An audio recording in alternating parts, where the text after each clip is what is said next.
Hello guys, আমি শ্রেয়া। তো কাল রাতে আজ ভোরবেলা ঢাকা পৌঁছার পর আমরা কিন্তু প্রথমেই যাচ্ছি নারায়ণগঞ্জ লোক ও কারুশিল্প জাদুঘরে। আমি কিন্তু এখন গাড়িতে আছি, গাড়িতে করে আমরা সেখানে এখন যাচ্ছি। এই নারায়ণগঞ্জের লোক ও কারুশিল্প জাদুঘরটা কিন্তু অনেক সুন্দর। আমি আগের বার গিয়েছি কিন্তু তখন ভিডিও করতে পারিনি।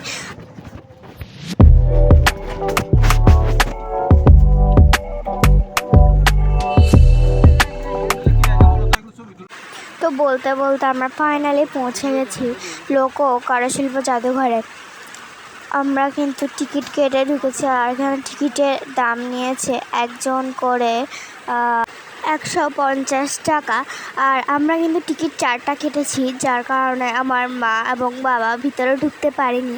সরি, 4টা না, 3টা কেটেছিল, যার কারণে আমার মা এবং বাবা ভিতরে ঢুকতে পারেনি। আমরা কিন্তু এখন সর্দার বাড়ির দিকে যাচ্ছি। আর এটা হচ্ছে জয়নুল আবেদিনের গুণটানা না কি একটা চিত্র, যেটাকে ফটো হিসেবে রেখেছে। তো আমরা এখন ভিতরে ঢুকবো। এখানে কিন্তু লেখা আছে বিদেশি দেশি হলে দর্শনার্থী হলে কত টাকা হবে। আমি একটু এটা ভিডিও করছিলাম কারণ এটার ডিজাইনটা অনেক সুন্দর লেগেছে আমার। আমরা ভিতরে ঢুকেছি। এখানে কিন্তু লেখা ছিল নো এন্ট্রি,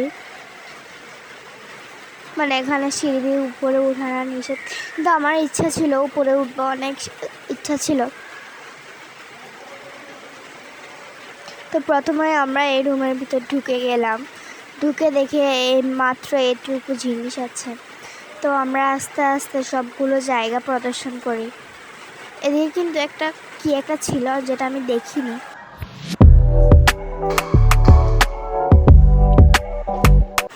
তো দেখতে পাচ্ছি এখানে সামনের দরজাটার মধ্যে কিন্তু কিছু নেই। আমি এদিকে ইউটার্ন নিয়ে নিলাম। আর এখানে দুর্ভাগ্যবশত আমার জুতাটা কিন্তু ছিঁড়ে গেছিলো, যার কারণে আমি কিছুক্ষণ দাঁড়িয়েছিলাম। এটা হলো খাট, যেখানের মধ্যে সর্দাররা বা অথবা অন্য কেউ শুতো। এখানে দেখো, এখানে কিন্তু বড় কলসের মধ্যে কি একটা ছিল। তো আমি ভিতরে একটু ঝুঁকে দেখছিলাম যে ভিতরে কি ছিল। দেখি যে কিছুই নেই, তাই আমি অন্যদিকে চলে যাই। এখানে কিন্তু অনেক জায়গায় গ্লাস দেওয়া আছে যাতে ভিতরে কোনো রকম মেয়ে প্রবেশ করতে না পারে। এবার আমি চলে এসেছি অন্য একটি রুমে, যেখানে ছিল তাদের খাবার খাওয়ার থালা বাসন। আর এখানে কিছু ইটও ছিল।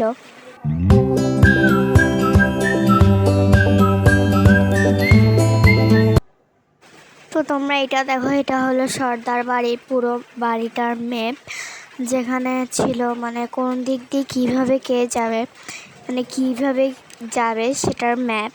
এটা কিন্তু সুন্দর লেগেছে। যদি তোমাদের সুন্দর লাগে তাহলে অবশ্যই আমার পুরো ভিডিওটা দেখবে।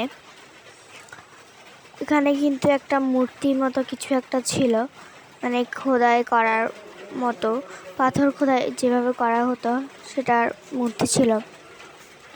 আর এখানে বাইরের দৃশ্যটা কিন্তু আমার সুন্দর লেগেছে। আর এটা গ্লাস দিয়ে রেখেছে যাতে না ওই দিক দিয়ে না যেতে পারে। আমি এখন অন্য একটি রুমে চলে এসেছি। এই রুমটি কিন্তু প্রথমে আমার কাছে ভয় লেগেছিল, কারণ এই রুমটি ছিল অন্ধকারাচ্ছন্ন। তো দেখো, এখানে কিন্তু জানলাগুলো বন্ধ ছিল, একবারে বলতে গেলে একেবারেই অন্ধকারাচ্ছন্ন। শুধু ওই পাশে একটা জানলা খোলা ছিল। এই দেখো, এই পাশের জানলাটা কিন্তু খোলা ছিল। আমি এটা কিন্তু একটু টেনে দেখছি জানলাটা খোলা যায় কিনা।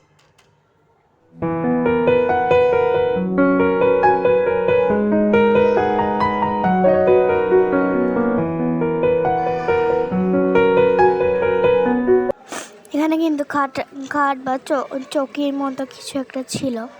এরপর আমি সেই রুম থেকে বের হয়ে অন্য একটা রুমে ঢুকে যাচ্ছি। এখানে কিন্তু ছিল বাড়িটির আগের অবস্থা এবং বর্তমান অবস্থা। এটা হলো 1980 সালের এই বাড়িটির অবস্থা। এই বাড়িটার অবস্থা কিন্তু তখন খুবই খারাপ ছিল। আর 2012 সালে কিন্তু একটু ঠিক হয়েছে এবং 2017 সালে পুরোটাকেই নতুন করে ফেলেছে। এখন আমি আরেকটা রুমে চলে এসেছি। জানলা দিয়ে বাইরের দৃশ্যটা কিন্তু খুবই সুন্দর দেখায়, তাই আমি প্রত্যেকবার জানলা দিয়ে বাইরের দৃশ্যটাই দেখছিলাম। এখানে কিন্তু কিছু নকশা ছিল। নকশা বলতে মানে কিছু লোকশিল্প, মানে যারা সর্দাররা আগে ইউজ করতো, কিন্তু বর্তমানে সেগুলোকে গ্লাস দিয়ে ঢেকে রাখা হয়েছে। বাড়িটি কিন্তু অনেক সুন্দর দেখাচ্ছে, কিন্তু দুর্ভাগ্যবশত দ্বিতীয় তলায় উঠতে পারবো না। এখন আমি অন্য একটা রুমে চলে এসেছি। এখানে লাইটের সিস্টেমটা কিন্তু অনেক সুন্দর লেগেছে। এটা দিয়ে আমি অন্য পাশে প্রবেশ করব। এই যে প্রাচীরটা দেখছো, এটা দিয়ে কিন্তু আমি অন্য পাশে প্রবেশ করব। আর এখানে কিন্তু কিছুই নেই বলতে গেলে। এখানে জাস্ট খালি ফাঁকা কিছু ঘর ছিল, ছোট ছোট ঘর ছিল। তো আমি সামনের দিকে যাচ্ছি, আর এখানে দাঁড়িয়ে কিন্তু ভিডিওটা বন্ধ করে আমি কিছুক্ষণ ছবি তুলেছি। তো দেখো, এখানে লাইটটা কিন্তু অনেক আলো ছিল। এখানে শুধু ফাঁকা কিছু খালি ঘর ছিল।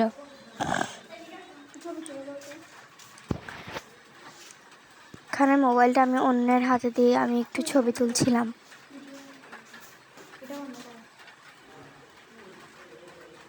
তো আমি এখন অন্য একটি জায়গায় চলে এসেছি। এখানে কিন্তু অনেক কিছুর খুঁটি লাগানো ছিল, মানে ওরা যত্ন করে রেখেছে।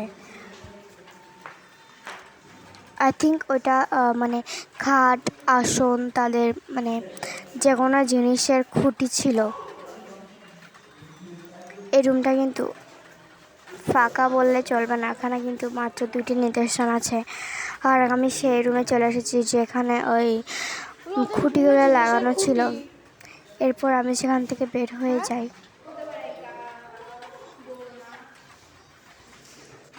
আমি এখন অন্য রুমে চলে এসেছি। এখানে এসেও কিন্তু আমি জানলাটা নিয়ে ঘাটাঘাটি করছি, বিকজ জানলা দিয়ে কিন্তু বাইরের দৃশ্যটা অনেক সুন্দর দেখা যায়। দেখতে পাচ্ছ, আমি একটু জুম করে দেখালাম যে এটা একটা লেক। তোমরা যাই বলবে বলো, আমি কিন্তু পুকুর বা লেক বলছি, বিকজ এটা দেখতে পুকুরেরই মতো।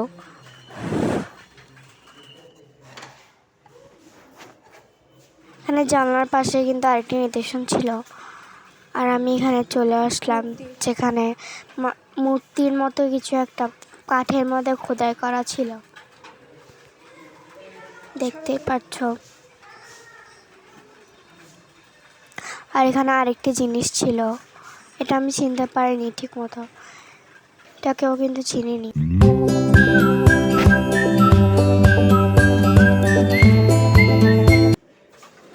এখন একটা অন্য রুমে চলে এসেছে, আর এখানে ছিল তাদের কিছু নকশার মতো কিছু জিনিস, যেটা আমি চিনতে পারিনি। এখানেও কিন্তু একটা নকশা ছিল, মানে এগুলো সবই কিন্তু কাঠের খোদাই করা জিনিস। আর এখানে গীতা বা কোরআন শরীফ রাখার জন্য যে জিনিসটা থাকে সেটা ছিল। এখানে একটা লাঙ্গলের মতো ছিল, এখানে গরু ছিল, এখানে তাদের হয়তো গয়না রাখার বাক্স ছিল। এখানে কিন্তু লিখে দিয়েছে যে উপরে প্রবেশ করা যাবে না, তাই আমিও প্রবেশ করতে পারিনি। আমি কিন্তু অন্য পাশে চলে এসেছি, ওইদিকে ঘুরতে ঘুরতে। আমি এখানেও একটু দরজাটাকে টেনে দেখছিলাম যে দরজার মধ্যে করা যায় কি না। করা গেছে। তো আমি এখন অন্য রুমে চলে এসেছি। এখান থেকে কিন্তু বাইরের দৃশ্যটা অনেক সুন্দর লেগেছিলো, আর জানলার সামনে কিন্তু গ্লাস লাগানো ছিল। আমি অন্য রুমে চলে এসেছি। এখানে কিন্তু অনেক রকম মাটি দিয়ে টেপা পুতুল বানানো ছিল। আমি জানি না ওগুলো টেপা পুতুল কি না, তবে আমি বলেছি টেপা পুতুল। এখানে অনেক রকম পুতুল ছিল। এই রুমটা কিন্তু ফাঁকা। আর এখানে ছিল মাটির জিনিসগুলো বানানোর জন্য যে চাকা থাকে ওইটা, আমি ওটা একটু হাত দিয়ে ধরে দেখেছিলাম।